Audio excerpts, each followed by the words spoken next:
L'affaire de Novici qui est en train de circuler sur la toile actuellement, il y a de cela quelques heures déjà. Je pense que beaucoup de personnes sont seulement contents ou bien heureux juste pour rien, puisque j'ai vu des tas de vidéos de certains Togolais qui se disent que ouais, parce que j'ai fait la carte biométrique, donc forcément, j'aurai accès à cette somme, en allant même jusqu'à se moquer de certaines personnes qui n'ont pas pu le faire. Oui, certaines personnes n'ont pas pu faire les cartes, donc ils se disent que c'est eux qui sont victimes, c'est eux qui ne pourront pas avoir cette somme-là sur leur compte. Sauf qu'ils se trompent, puisque les informations ou bien certaines informations viennent d'être bien détaillées et j'espère qu'avec ça, vous aurez plus de clarification sur les faits. Certaines personnes même risquent d'être déçues, puisqu'ils ont déjà été en joie pensant que forcément ils auront cela, mais non, certainement. Alors, on a parlé bien évidemment des personnes vulnérables et on est tous d'accord, tous les Togolais ne sont pas des personnes vulnérables, mais juste quelques personnes.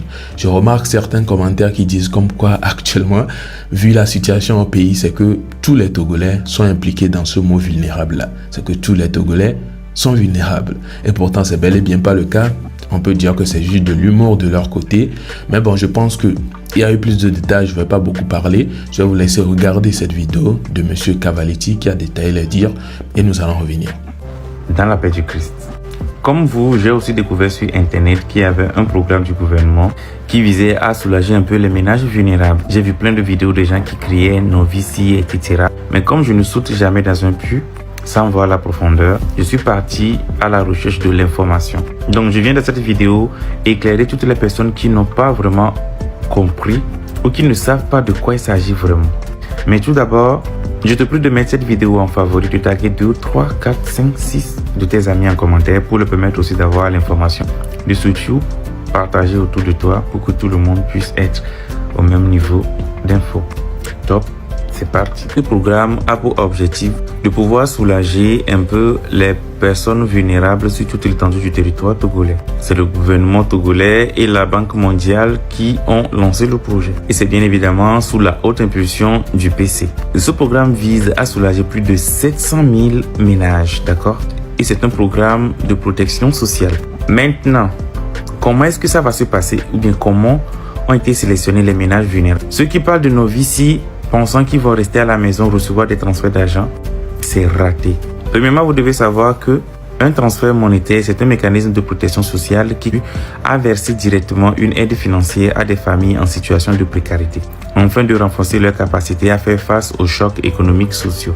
Ces transferts offrent un soulagement immédiat aux ménages bénéficiaires en leur permettant de couvrir des besoins essentiels tels que l'alimentation, la santé et l'éducation. Ce n'est nullement destiné à des chômeurs ou bien à des jeunes qui ne veulent rien faire. Bon, ça c'était une petite précision de ma part.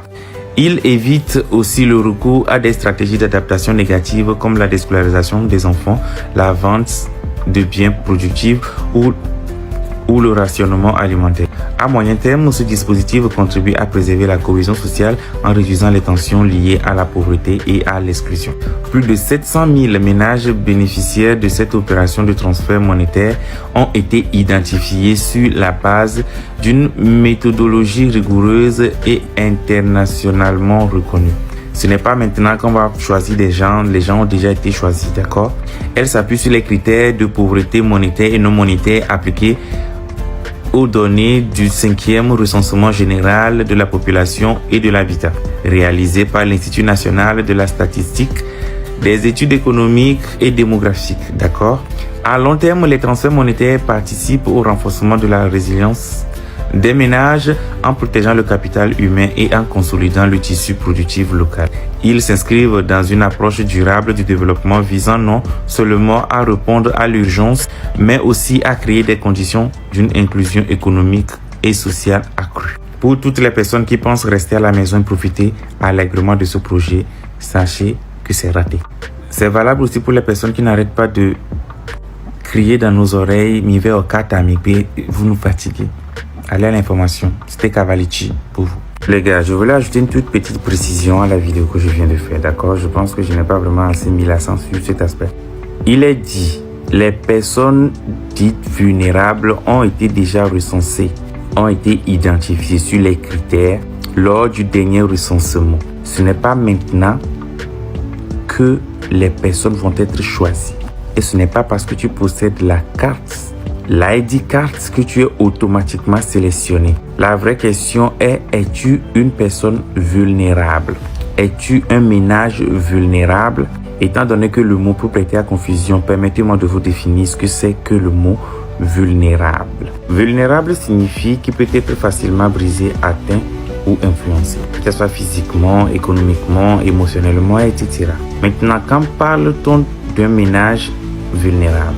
On dit qu'un ménage est vulnérable lorsqu'il est exposé à des risques économiques, sociaux, sanitaires et environnementaux et qu'il dispose de peu de moyens pour y faire face sans voir ses conditions de vie se dégrader. Concrètement, un ménage est vulnérable lorsque ses revenus sont faibles, instables ou irréguliers, lorsqu'il dépend d'une seule source de revenus souvent informelle, lorsqu'il a peu ou pas d'épargne. Je comprends que vous ayez envie de créer une petite hype derrière ce nouveau programme du gouvernement visant à protéger les couches les plus vulnérables, d'accord?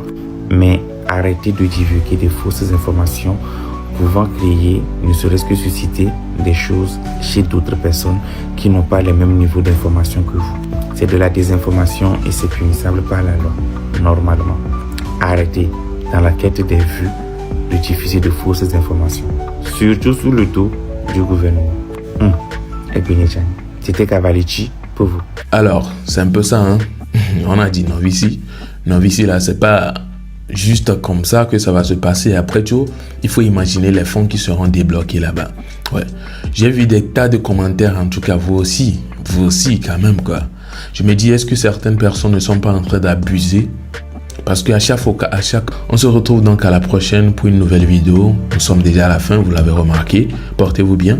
Ciao.